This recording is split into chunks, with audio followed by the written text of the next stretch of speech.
तुकोबांचा हा अभंग आज निरूपणाकरता थोडक्यात पाहूया। तुकोबा म्हणाले, हे चिथोर भक्ती आवडते देवा, संकल्पावी माया संसाराची, ठेविले अनंते तैसे चिरहावे, चित्ती असो द्यावे समाधान, वाहिला उद्वेग दुःखची केवळ, भोगणे ते फळ संचिता,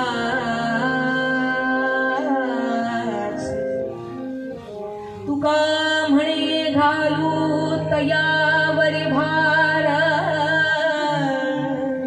वाहू हा संसार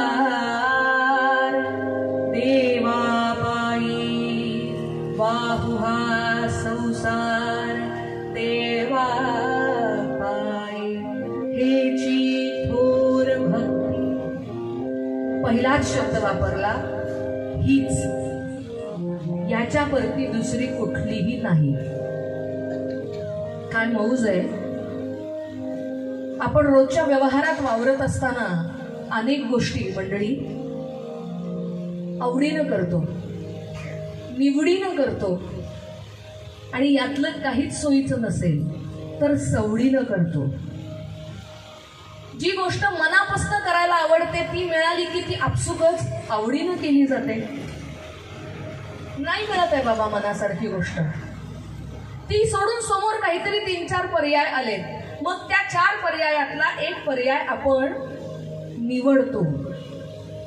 टू चूज ही एकच गोष्ट आपल्याकडे असते, म्हणून त्यातल्या त्यात जे सोपं असतं ते आपण निवडतो आणि मोकळे होतो।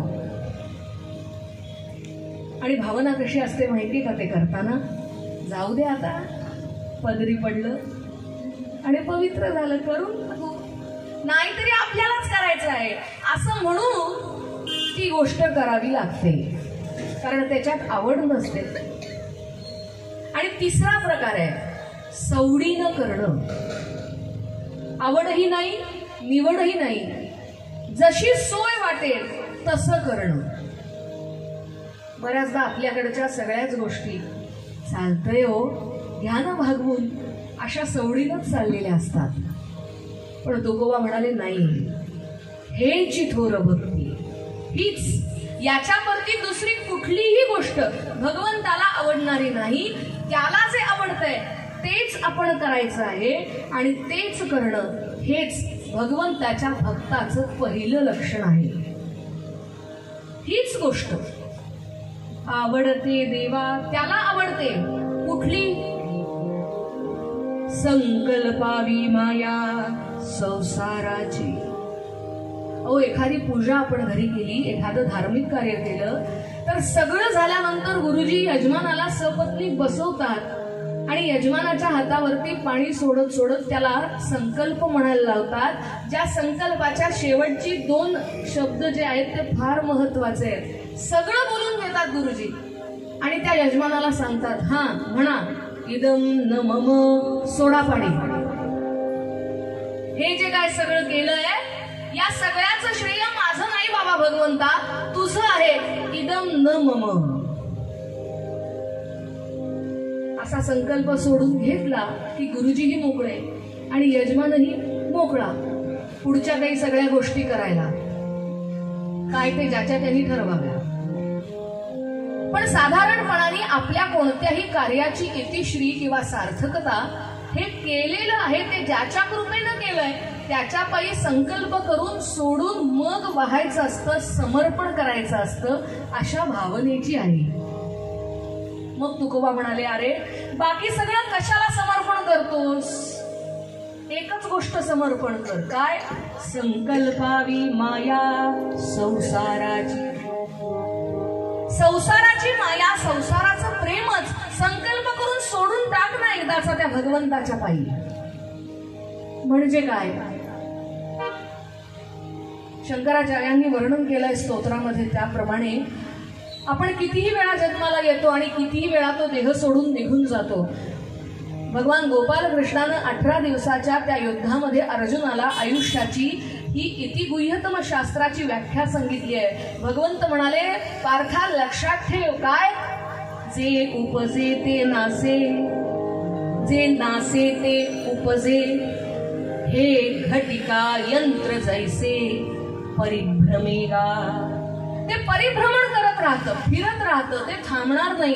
मग याच्यामध्ये एकच सोपा पर्याय आहे, ज्यानं जन्माला घातलं त्याच्याच पायी सगळं काही वाहून मोकळं व्हावं आणि कोणत्याही गोष्टीची आपल्याकडे मालकी न घेता भगवंतानं सांगितलं त्याप्रमाणे निष्काम कर्मयोग करून मोकळं व्हावं, ज्यामुळे आयुष्य जगणं सोपं जातं. म्हणजे काय, याच्याकरता तुकोबांनी पुढच्या सगळ्या ओळी लिहिल्या.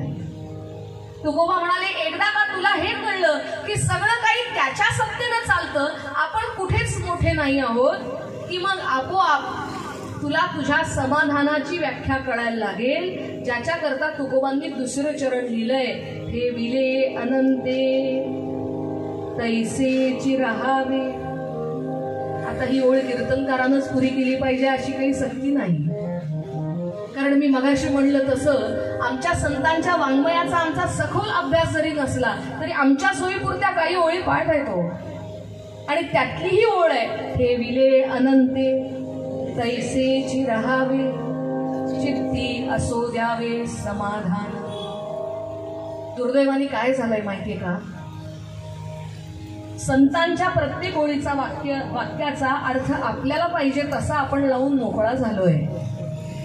त्यामुळे एखादी गोष्ट जर आम्हाला करायची नसेल, टाळायची असेल, तर आम्हाला पटकन हे वाक्य आठवतं, जाऊ दे ना, कशाला त्रास करायचा, ते विले अनंते, जाऊ की तसंच. काय फरक पडतो. लहानपणी शाळेत जात असताना पंचतंत्रातली एक गोष्ट ऐकली होती. ती गोष्ट कदाचित तुम्हा सगळ्यांनाही वाचलेली आठवेल, कारण तुमची आणि माझी पिढी खूप भाग्यवान आहे. अशी काही चांगली पुस्तकं आपण आपल्या लहानपणी वाचली. त्याच्यामुळे का, कधी, कोणाकरता, कशा करता आणि किती इंटेन्सिटीने जगायचं याच्याकरता वेगळं काही शास्त्र शिकावं लागलं नाही आपल्याला. ती गोष्ट अशी आहे की एका गाढवाची आणि कोल्ह्याची मैत्री होते. ते गाढव जे असतं ते त्या मालकाच्या ताब्यामध्ये असतं. तो मालक फक्त त्या गाढवाला रात्री मोकळं सोडत असतो. तसं आजच्याही रात्री सोडलेलं असतं. आणि ते गाढव त्या मालकाच्या घरासमोर असलेल्या द्राक्षाच्या मळ्याभोवती फिरत असतं. फिरत असताना त्याची एका कोल्ह्याशी मैत्री होते. वास्तविक गाढवाची आणि कोल्ह्याची मैत्री होऊ शकत नाही. ती झाली तर काय होतं हे गेले 4 वर्ष आपण पाहतो आहोत. असंगाशी संग आणि प्राणाशी गाठ असं गणित असतं. पण हरकत नाही, अशा काही युती झाल्या की जे सकारात्मक दृष्टीने काम करतात ना त्यांना मार्ग मोकळा होतो. त्यामुळे असं काही घडू द्यावं. इकडे या गाढवाची आणि कोल्ह्याची मैत्री झाली आणि त्या कोल्ह्यानं गाढवाला विचारलं, का रे, हा सगळा मळा तुझ्या मालकाचा आहे नाही का? द्राक्ष लागली आहेत, ती चांगली पिवळी धमक व्हायला लागली आहेत, त्या द्राक्षांची चव मला घ्यायची आहे. हो घे की. माझे मालक रात्री झोपले ना की उद्या मी खुणेच ओरडीन. मग तू जिथे असशील तिथून ये, मळ्यामध्ये शिर, द्राक्ष खा आणि निघून जा. दुसऱ्या दिवशी सांगितल्याप्रमाणे मालक झोपलेला पाहिला आणि गाढवानं ओरडून कोल्ह्याला साथ घातली. कसा ओरडला मला माहित नाही. ज्यांना ऐकायचंय त्यांनी AI नावाचं ऍप डाउनलोड करा. त्याच्यावरती सगळ्या फॅसिलिटीज असतात. त्या समजून घेतल्यात की हे सगळे आवाजही ऐकता येतील. त्या गाढवानं हाक मारली, तो कोल्हा आला, त्या मळ्यात शिरला. पण दुर्दैवानं कोल्ह्याची उडी जितक्या उंचीपर्यंत जात होती त्याच्यापेक्षा विधभर वर त्या द्राक्षाचे गड होते. त्या गडातलं एकही द्राक्ष कोल्ह्याला मिळालं नाही. पहाट झाली, कोल्हा तसाच निघून गेला. आणि गाढवानं पुन्हा विचारलं, का रे कोल्हे दादा, कशी होती द्राक्ष? तेव्हा तो कोल्हा पटकन म्हणला, जळलं लक्षण तुझ्या त्या द्राक्षांचं, एकही द्राक्ष चांगलं गोड नव्हतंच. अरे खाऊन पाहिलीस का? कसला खातोय? 100च्या 60 उड्या मारल्या पण एकही द्राक्ष मिळालं नाही. जाऊ दे, आंबटच असतील. आणि तेव्हापासून म्हण उभी राहिली, कोल्ह्याला द्राक्ष आंबटच. आता ह्या म्हणीचा तुकोबांच्या या ओळीला अर्थ लावून बघा बरं. दुर्दैवाने त्या कोल्ह्याच्या जागी कित्येकदा आपणही उभे असतो. आपल्याला जमत नाही म्हणून आपल्याला संतांची अशी वाक्य आठवतात, पण तुकोबांना मात्र हे अपेक्षित नाही. तुकोबा म्हणाले, तुझ्या समोर दिलेलं कर्म तुला करायचं आहे आणि ते करत असताना त्या कर्माची इतिश्री होताना मात्र इदम न मम असं म्हणून ते भगवंताच्या पायी व्हायचं आहे. याला म्हणतात ठेविले अनंती तैसेची राहावे, चित्ती असो द्यावे समाधान. आपण सगळ्यांनी गोळवलकर गुरुजींचा फोटो पाहिला असेल. समोर छोटस यज्ञकुंड आहे गुरुजींच्या आणि त्याच्यामध्ये गुरुजी एक एक समिधा अर्पण करतायत अशी ती तस्वीर आहे. आणि त्या तस्वीरीच्या वर आणि खाली ही 2 वाक्य कायम वाचायला मिळतात. वरचं वाक्य असतं राष्ट्राय स्वहा आणि खालचं वाक्य असतं इदम न मम.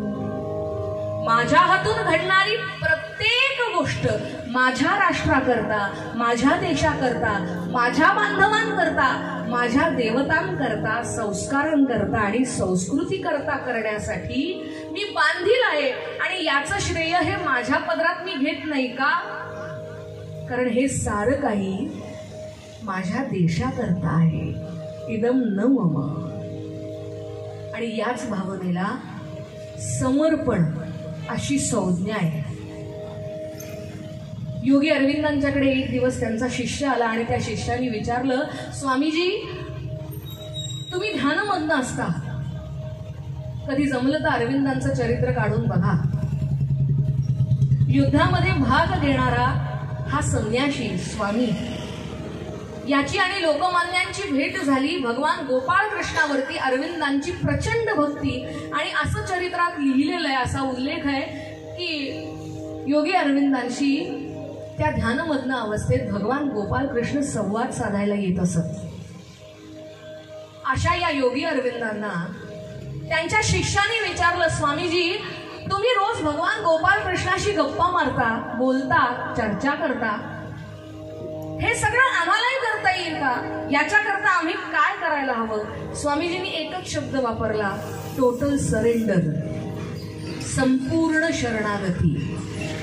आणि ती जेव्हा साधली जाते ना, तेव्हा आपोआप वृत्तीमध्ये अंतर्बाह्य फरक पडायला लागतो आणि अवस्था निर्माण होते, जाणीव व्हायला लागते. काय समोर जे घडतंय ते मीच कधीतरी केलेल्या गोष्टीचं फळ आहे, जे मला भोगून संपवायला हवं. आणि म्हणून तुकोबांनी पुढचं वाक्य लिहिलं, वाहिल्या उद्वेग दुःखची केवळ, भोगणे ते फळ संचिताचे.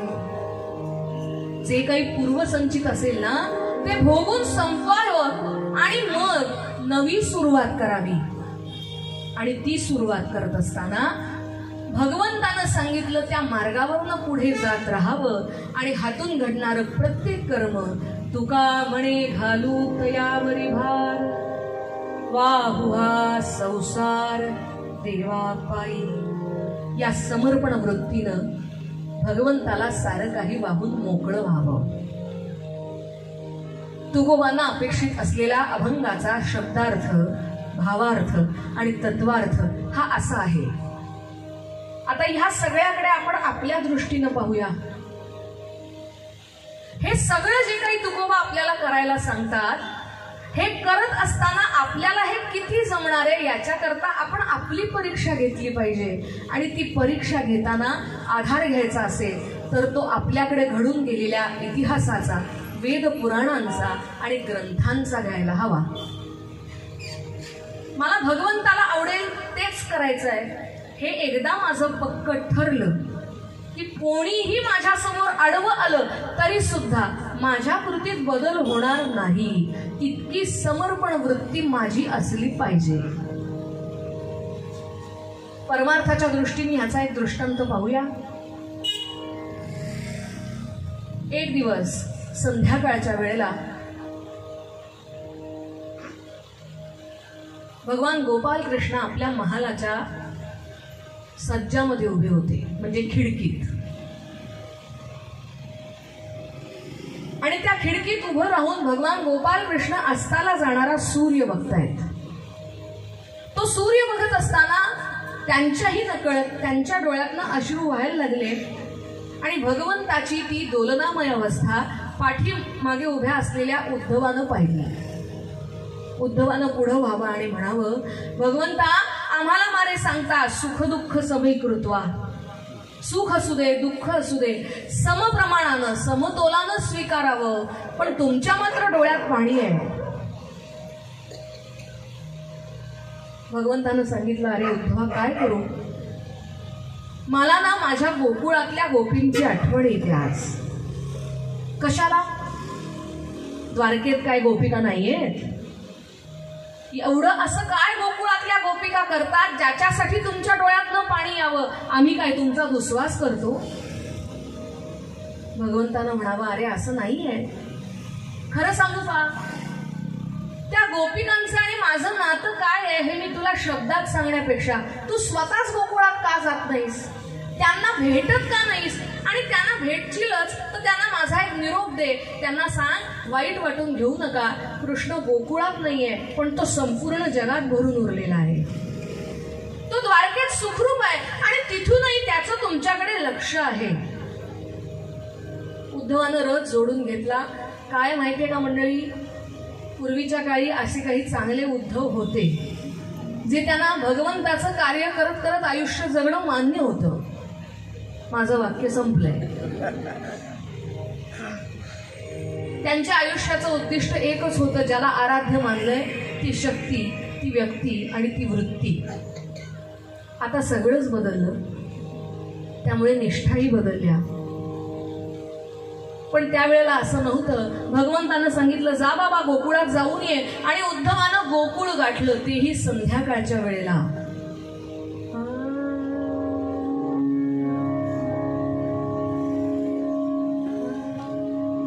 संध्याकाळची ती कातर वेळ आणि त्या गोकुळातल्या यमुनेच्या तीरावर या सगळ्या गोपिका बसल्या आहेत. कोणी येतंय, येत नाहीये, कोणी बोलावतंय, कोणी बोलतंय, या कोणत्याही गोष्टीची त्यांना तमा नव्हती हो. गोविंदा रे गोपाळा, गोविंदा रे गोपाळा, गोविंदा रे गोपाळा. छंद तुझा सटला खननीरा, छंद तुझा सटला खननीरा, गोविंदा रे गोपाळा, गोविंदा रे गोपाळा, गोविंदा रे गोपाळा.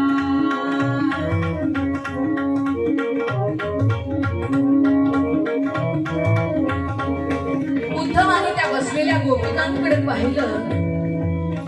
त्या काहीतरी आपापसात बोलतायत आणि तेवढ्यात लांबून त्या उद्धवाच्या रथाचा गडगडाट ऐकू आल्यामुळे त्यातल्या दोघी चौघी उद्धवाकडेही पाहायला लागल्या. आणि त्यातली जी वयोवृद्ध होती ना, ती धावत गेली. तिला असं वाटलं की जणू काही आपला गोपाळ कृष्णच आलाय आपल्याकरता. 5-10 पावलं पळत गेली आणि तिला कळलं की हा राजवस्त्र घातलेला आहे, रथातून आला आहे, पण हा कृष्णासारखा दिसतोय, कृष्ण नाहीये. दिसणं आणि असणं याच्यात फरक आहे. तिला ते कळलं आणि ती त्या पावली उलटी फिरली. उद्धवानं रथातनं खाली उडी टाकावी, धावत जावं, त्या गोपिकेच्या समोर उभं राहावं आणि तिला म्हणावं, मावशी का हो निघालात परत उलट्या? तुम्ही ज्याची वाट बघत पळत आलात ना, त्या कृष्णाचाच निरोप घेऊन मी आलोय. ती म्हणाली, का? काय सांगितलं त्यानं? परत येतोय का गोकुळात? नाही, भगवान परत इथं येणार नाहीये, पण त्यांनी तुम्हाला निरोप दिलाय. काय? वाईट वाटून घेऊ नका. मी गोकुळात नसलो तरी मी द्वारकेत आहे, या सगळ्या विश्वात आहे आणि माझं तुमच्यावर पूर्ण लक्ष आहे. खरा प्रसंग पुढचा आहे जो महत्वाचा आहे. त्या मावशीनं त्याला धरलं. वाहणाऱ्या त्या यमुनेच्या शांत प्रवाहाकडे बघत तिनं त्याला सांगावं, उद्धवा तू मला काय सांगतोस की कृष्ण सगळीकडे भरून उरलाय. या यमुनेच्या काळ्या डोहात सुद्धा तो काळा सावळा कृष्णच आम्हाला दिसतो. अरे तोच तर बघत आम्ही इथे बसलो होतो. हा सूर्य अस्ताला गेल्यावरती अंधार दाटायला लागला की त्या काळ्या रंगातही आम्हाला त्या भगवंताच्या मुरलीचे सूर ऐकू येतात, जी त्यानं कधी काळी कदंबाच्या खाली उभं राहून आमच्याकरता वाजवलेली होती. या देहावर जेवढे दागदागिने दिसतायत ना, ही सौभाग्याची लक्षणं दिसतायत ना, ती आमच्या देहातल्या पती करता नाही आहेत. देहापलीकडे असलेल्या आमचा पालन करता असलेल्या कृष्णाकरता ती आहे. तू आम्हाला काय सांगतोस की कृष्णाचं आमच्याकडे लक्ष आहे. एक वेळ त्यानं लक्ष नाही दिलं तरी चालेल, पण आम्ही त्याला जो पकडून ठेवलाय ना, तो आम्ही परत कधी सोडणार नाही हे त्याला जाऊन सांग. आणि मग उद्धवाला कळलं की संपूर्ण भारतवर्षात कितीही गोपिका असतील, पण गोकुळातल्या ब्रजातल्या गोपिका सगळ्यात श्रेष्ठ का? कारण त्यांच्या हातनं कृत्य घडलंय संकल्पावी माया संसाराची. हा झाला परमार्थातला संदर्भ. आता थोडस इतिहासाकडे जाऊया. मला माझं आयुष्य माझ्या भगवंतानं कशा करता दिलंय या प्रश्नाचं उत्तर कळायला सुरुवात झाली ना, की मी किती वर्ष जगायचं याच्यापेक्षा कसं जगायचं हे मला कळायला लागतं. प्रसंग तुम्हा सगळ्यांच्या माहितीचा आहे. इंग्लंडमध्ये असलेल्या भारत भुवनमध्ये सावरकरांना अटक झाली आणि ही अटक झाल्यानंतर सावरकरांचा खटला भारतात आणून चालवायचा असं ठरलं. कारण भारतामध्ये असलेली न्याय व्यवस्था ही इंग्रजांच्या सोयीची होती आणि भारताबाहेर असलेल्या देशांमधली न्याय व्यवस्था ही इंग्रजांना अडचणीत आणणारी होती. कारण इतर देशाच्या न्याय व्यवस्थेत स्वतःच्या देशाच्या स्वातंत्र्याकरता लढणं हा गुन्हा मानला जात नव्हता, ती देशभक्ती मानली जायची. आणि म्हणूनच फ्रान्सच्या बंदरावरती सावरकरांनी उडी मारल्यानंतर फ्रान्सच्या शिपायांशी बोलणं करून त्यांना 4 पैसे हातात देऊन सावरकर नावाची व्यक्ती इंग्रजांनी पुन्हा ताब्यात घेतली आणि त्यांची अटक जाहीर करून पुण्यात त्यांना आणलं गेलं आणि त्यानंतर ठाण्याच्या कारागृहात डांबलं. या प्रसंगानंतर जो खटला उभा राहिला त्या खटल्यामध्ये सावरकरांना 2 जन्मठेपी जाहीर झाल्या. या 2 जन्मठेपी, एक जन्मठेप 25 वर्षाची आहे. भारताच्या न्यायशास्त्राच्या इतिहासात घडलेली ही एकमेव घटना आहे की एकाच व्यक्तीला 2 जन्मठेपी जाहीर झाल्या आणि त्या व्यक्तीचं नाव आहे स्वातंत्र्यवीर विनायक दामोदर सावरकर. सावरकरांनी ही शिक्षा स्वीकारली आणि आता सावरकरांना अंदमानला नेण्याआधीचे 4 दिवस राजकैदी होते. त्यामुळे कोणत्याही प्रकारचा त्रास न होता एकच गोष्ट मान्य झाली, सावरकरांची पत्नी आणि तिचा भाऊ असे 2 जण सावरकरांना भेटायला ठाण्याच्या कारागृहात आले. त्याच्या आधी दुर्दैवानं काहीच तास एक गोष्ट घडली होती. कारागृहामध्ये असलेल्या कैद्यांमध्ये हाणामारी झाली होती आणि ज्याच्यामध्ये सावरकरांच्या डोळ्यावरचा चष्मा फुटला होता. त्यामुळे डोळ्याला अंधुक दिसत होतं. कोणीतरी भेटायला आलंय हे शिपायांना सांगितलं म्हणून गजाआड सावरकर उभे आहेत आणि समोर 2 माणसांच्या आकृत्या धुसर दिसतायत फक्त. आणि सावरकरांच्या मेहुण्याने बोलायला सुरुवात केली. त्यानं सांगावं, तात्याराव मी एकटा आलो नाहीये, ताई पण आली आहे तुमची भेट घ्यायला. कुठे ती? हे काय, माझ्या शेजारी उभी आहे. सावरकरांनी विचारावं माई सावरकरांना, स्वतःच्या पत्नीला, का हो माझ्याबरोबर लग्न केल्याचा पश्चाताप तर होत नाही?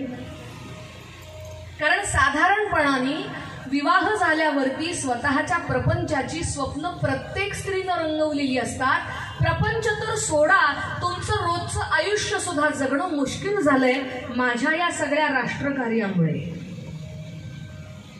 पण खरं सांगू का माई, एखाद्या झाडाच्या फांदीवरती एखादा पक्षी आपलं घरटं बांधतो आणि त्या घरट्यामध्ये आपली पिल्लं जन्माला घालून त्या पिल्लांचा होणारा चिवचिवाट हेच त्याच्या आयुष्याचं सार्थकत्व ठरतं. पण आपण माणसं आहोत ना, आपण माणसं आहोत ना, मग आपल्याला फक्त मुलाबाळांना जन्माला घालणं एवढंच काम आहे का? 4 भांडी कुंडी गोळा केली आणि त्याला प्रपंच म्हटलं आणि तोच सजवत राहिलो तर तेवढंच काम आहे का? त्यापेक्षा थोडासा असा विचार कराल का हो की 4 भांड्या कुंड्यांचा 2 खोल्यातला स्वतःचा प्रपंच चालवण्यापेक्षा जगाचा प्रपंच चालवून पाहूया. आणि त्यावेळेला सावरकरांची ही पत्नी सावरकरांना सांगते, तुम्हाला अटक झाली ह्याचं मला वाईट वाटत नाहीये, आपल्या घरादारावरून इंग्रजांचा नांगर फिरला आहे याचं मला वाईट वाटत नाहीये, माझ्या पदरी असलेला माझा मुलगा मी गमावलाय याचंही मला वाईट वाटत नाहीये. मला वाईट वाटतंय ते एकाच गोष्टीचं, हे सगळं ज्याच्यासाठी सोसलं ते देशकार्य करण्याऐवजी आता तुम्हाला अंदमानात जावं लागतंय. पण थांबा, खचून जाऊ नका. का? कारण कधीतरी उद्या नवीन पहाट उगवेल, ज्या वेळेला नव्या भारताच्या स्वातंत्र्याची नवी नांदी गाण्याकरता तुम्हीच उभे राहाल. पण याकरता एक गोष्ट कराल का हो? हो, काय करू? तेव्हा माईंनी सांगावं, मंत्र म्हणा तुम्ही, मंत्र म्हणा, मंत्र म्हणा तुम्ही, मंत्र म्हणा, मंत्र म्हणा तुम्ही, मंत्र म्हणा,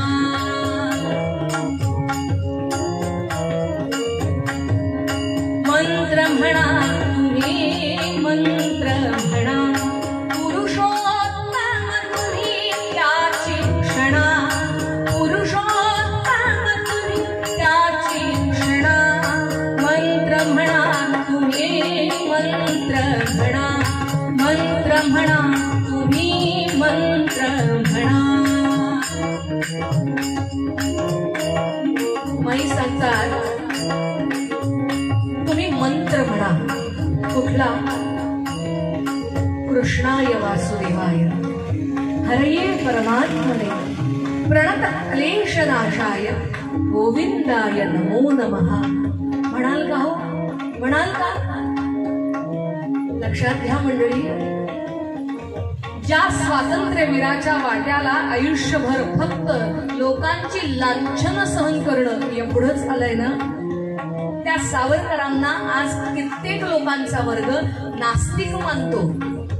पण सावरकरांइतका आस्तिक आणि हिंदू धर्मशास्त्राला जाणणारा माणूस या जगात दुसरा कोणीही नाही. कारण ज्याला हिंदू धर्मशास्त्र कुठे आणि कसं वापरावं हे सखोल कळलं होतं, त्या सावरकरांना त्यांची बायको सांगते, मंत्र म्हणा तुम्ही, मंत्र म्हणा, मंत्र म्हणा तुम्ही, मंत्र म्हणा. छळ हो मग प्रल्हादासम, छळ हो मग प्रल्हादासम, टिकेल निष्ठा ध्रुव बाळासम, टिकेल निष्ठा ध्रुव बाळासम. काय सांगितलं तिनं? अहो त्या भगवंतानं परीक्षा पाहिली, मग त्यानं तुमची पाहिली, तर त्यात नवल काय आहे? ती 5 वर्षाची पोरं ती परीक्षा पार करून पुढे गेली आणि भगवत भक्त म्हणून जगापुढे उभी राहिली. तुम्हीही हे लक्षात ठेवाल का हो? मग प्रल्हादासम टिकेल निष्ठा ध्रुव बाळासम ठराल जगती तुम्ही पुरुषोत्तम, ठराल जगती तुम्ही पुरुषोत्तम. पराभूत हो यमराणा, पराभूत हो यमराणा. मंत्र म्हणा तुम्ही, मंत्र म्हणा, मंत्र म्हणा तुम्ही, मंत्र म्हणा, मंत्र म्हणा तुम्ही, मंत्र म्हणा.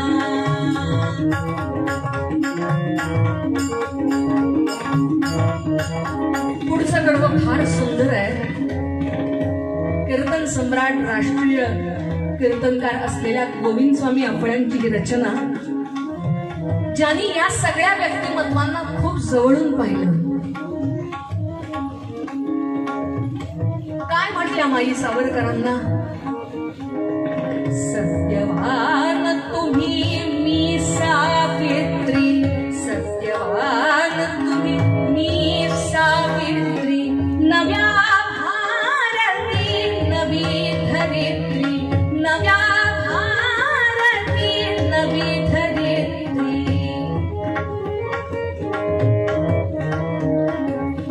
करीन पूजा गात्रोगात्री, करीन पूजा गात्रोगात्री. तिनं सांगावं, अहो अंदमानला गेल्यावर तुम्ही पुन्हा परत याल की नाही हे मला माहित नाही, पण खरं सांगू का, कर्तव्य शून्य असलेल्या माणसाचं सौभाग्य मिरवण्यापेक्षा देव, देश आणि धर्माप्रती स्वतःचं कर्तव्य पालन करणाऱ्या, वेळ प्रसंगी मृत्यूलाही कवटाळणाऱ्या माणसाचं विधवापण स्वीकारणं मला जास्त आवडेल. संकल्पावी माया संसाराची. ही सगळी मंडळी तुमच्या माझ्यासारखीच आपल्या सगळ्या माणसांच्या समूहातच जन्माला आलीत ना हो? का त्यांच्याकरता काहीतरी वेगळी सोय करून ठेवली परमेश्वरानं? नाही ना. पण तरीही ती आपल्याही पेक्षा वंदनीय आणि आचरणीय ठरतात, कारण त्यांना माहित असतं किती वर्ष जगायचं, ह्याच्यापेक्षा कसं जगायचं. मंत्र म्हणा तुम्ही, मंत्र म्हणा, मंत्र म्हणा तुम्ही, मंत्र म्हणा तुम्ही, मंत्र म्हणा तुम्ही.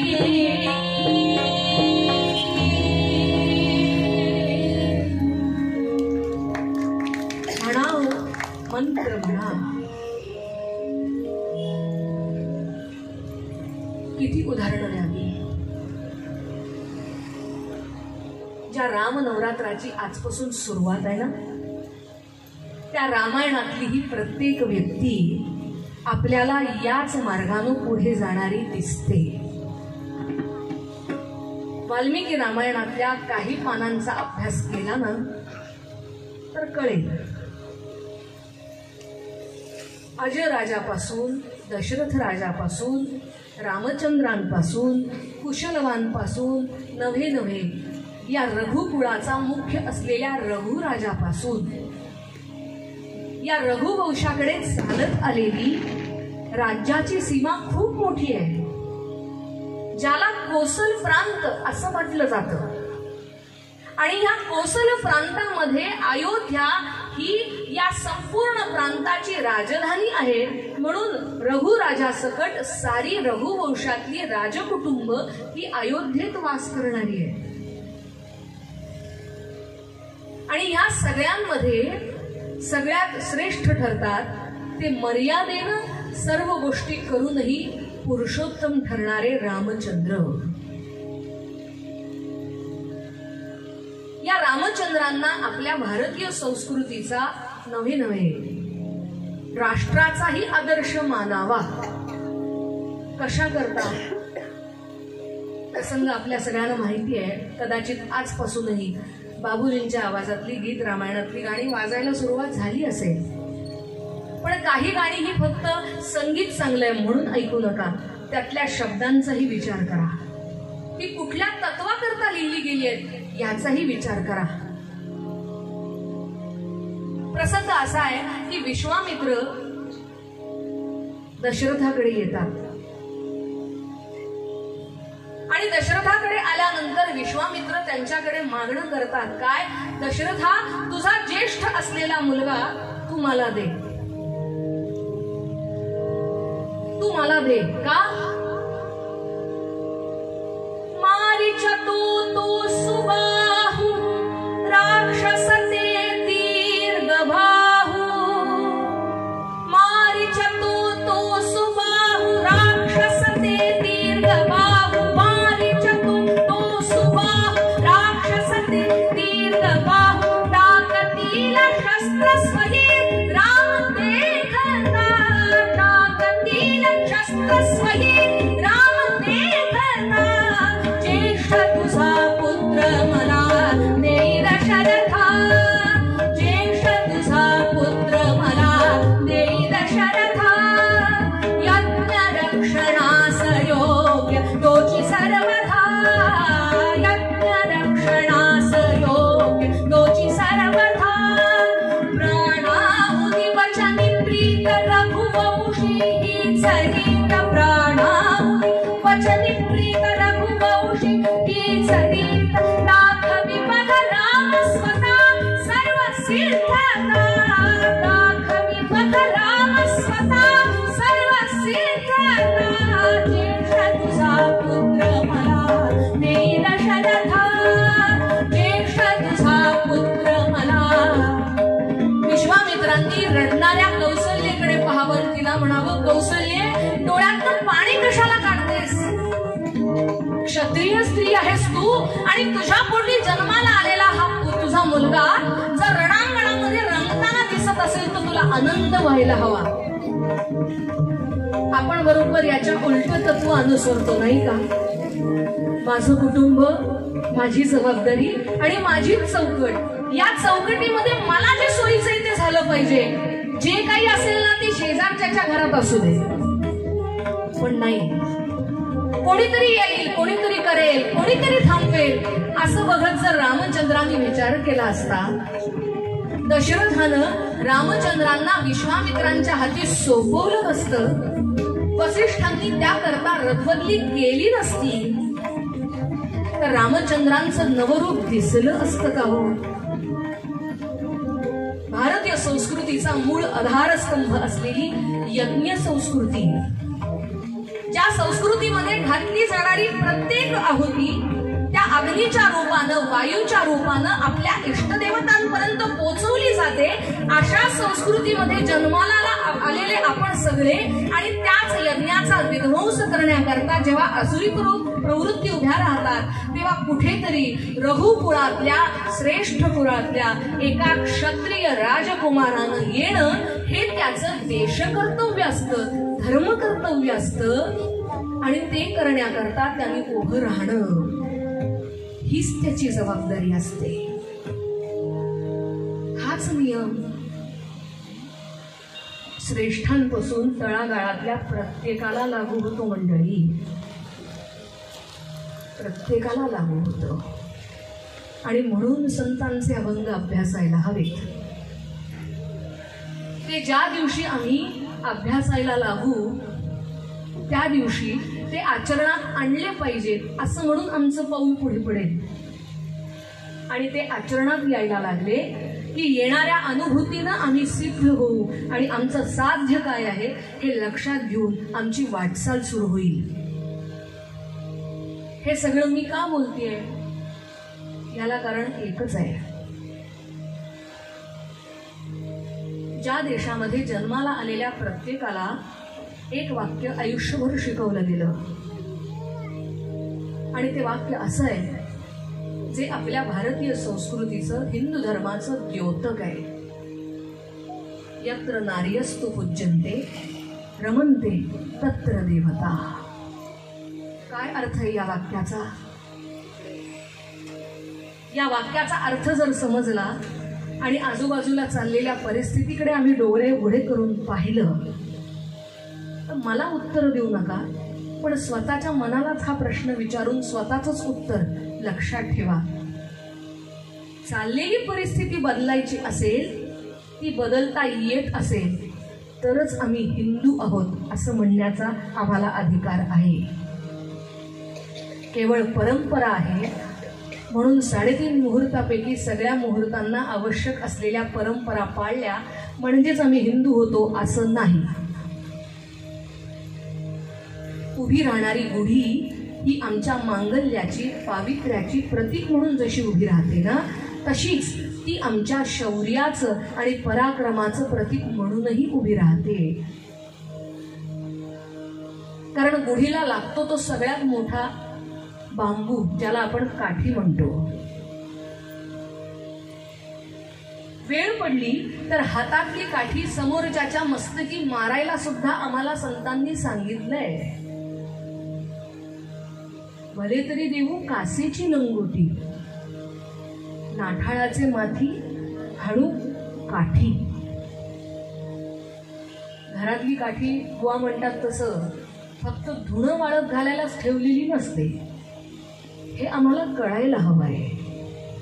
आणि ते ज्या दिवशी कळेल ना, त्या दिवशी आमच्या घरातल्या तरुण पिढीचे पाय घसरत जात आहेत, ते घसरणार नाही. मगाशीच मी पाहिलं, गणपतीच्या दर्शनाला गेले तेव्हा 2-3 मुली आपल्या लहान मुलांना घेऊन दर्शनाला चालल्या होत्या आणि साधारण गुडघ्यापर्यंतचे कपडे घालून चालल्या होत्या. तुम्हीच सांगा हो, माझ्यापेक्षा वयानं दुप्पट असाल काही माणसं, तुमच्या लहानपणापासून हे सारं तुम्ही पाहिलंय का? आणि पाहिलं असेल तर ते आपल्या घराच्या चौकटीत मान्य झालेलं तुम्हाला कधी माहितीये का? नाही ना माहिती. मग आत्ताच चालू आहे, त्याच्याकरता आम्ही कसे काय हो म्हणतो? काळ बदललाय हो, चालतं. काळ बदलतो तो स्वतःच्या प्रगतीसाठी बदलतो, अधोगतीसाठी नाही. तो स्वातंत्र्यासाठी बदलतो, स्वैराचारासाठी नाही. हे ज्या दिवशी कळेल ना, त्या दिवशी आम्हाला कळेल की आमच्या देव्हाऱ्यात सतत अभिषेक पात्राची संततधार चालू ठेवून ज्यांच्यावर आम्ही अभिषेक करतो त्या आमच्या देवतांच्या आयुष्याचं, अवताराचं तत्व काय आहे आणि त्यांनी आमच्या रक्षणाकरता अवतार का घेतले. विषय थोडा कटू आहे पण सत्य आहे. ज्यांचं चरित्र आपण पुढचा तासभर ऐकणार आहोत त्या संभाजीराजांच्या आयुष्यात असे अनेक आक्षेप आहेत, जे आक्षेप संभाजीराजांनी त्यांच्यावर झालेल्या संस्कारशील चारित्र्यानंच पुसून काढलेत. हे विसरून चालणार नाहीये. होईल हो असं म्हणून होत नाही, त्याच्याकरता उभं राहावं लागतं आणि कोणीतरी दुसरा उभा राहील असं म्हणूनही घडत नाही, स्वतःला मरावं लागतं. म्हणून इंग्रजीत एक म्हण आहे ना, charity begins at our home. माझ्यापासून. मी असं म्हणत नाही की तुम्ही खांद्यावरती शस्त्र घेऊन लढायला जा. या कार्यक्रमाचं बॅनर जसं मला व्हॉट्सअपवर आलंय तसं पर्यावरणपूरक काही गोष्टींची माहिती देणारही बॅनर माझ्याकडे आलंय.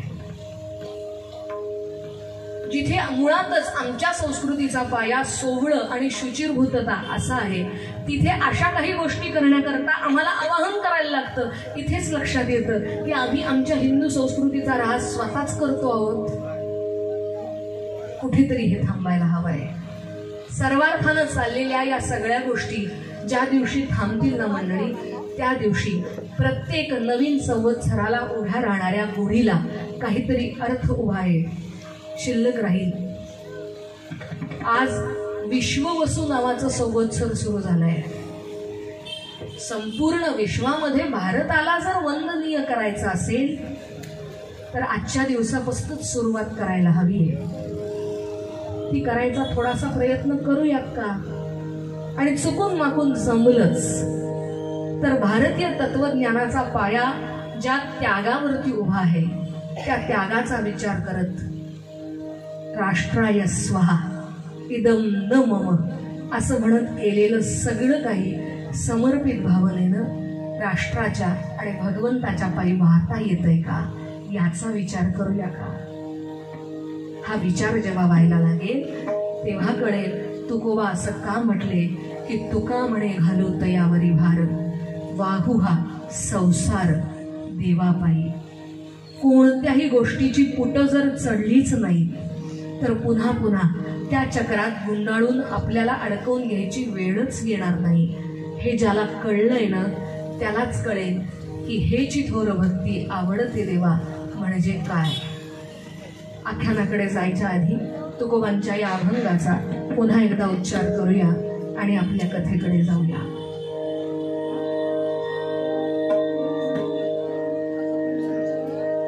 हेची थोर भक्ती आवडते